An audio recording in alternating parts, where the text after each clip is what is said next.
Foreign bodies are things that wind up in your pet's ear that shouldn't be there. One of the big ones in certain parts of the country would be grass seed-ons, or what we more commonly call foxtails. Grass seed-ons can actually affect both cats and dogs, and it's not just their ears that they can cause problems in, though that is probably one of the more common areas. Especially for outdoor cats and for dogs that spend a lot of time in fields, these little grass-ons basically tend to do what they're designed to do, which is to migrate into the ground, but they migrate into your pet's body. And they tend to get in between their toes and then migrate up their legs. They can actually inhale them, whether that be through their mouth and into their lungs or through their nose and stuck in their nostrils. And these little pains can wind up in their chest. They can lead to infections. They can lead to very expensive surgeries. Depending on where they wind up, they can actually even lead to death. Be aware of these things at certain times of year, and if your dog in particular tends to spend a lot of time in fields, where in your outdoor cats, you do want to check their paws very carefully.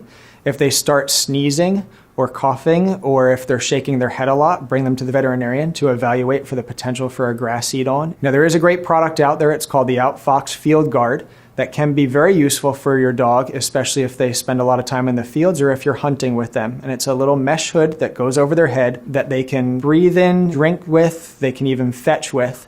But because it goes over their entire head, it's going to protect not just their ears, but also their nostrils and their mouth from having problems with grass-ons. Signs of a foreign body in your pet's ear could be very similar to those signs that you would see with just an uncomplicated ear infection. Things like shaking their head, dragging their ears along the carpet, scratching at their ears. If the infection is penetrated deeper than just the external ear canal, you might see a head tilt, problems with balance, or even abnormal movements of their eyes.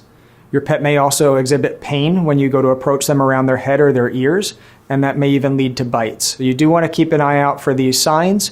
Recognize that they can mean any number of things and bring them to your veterinarian promptly for evaluation and appropriate, safe, and effective treatment.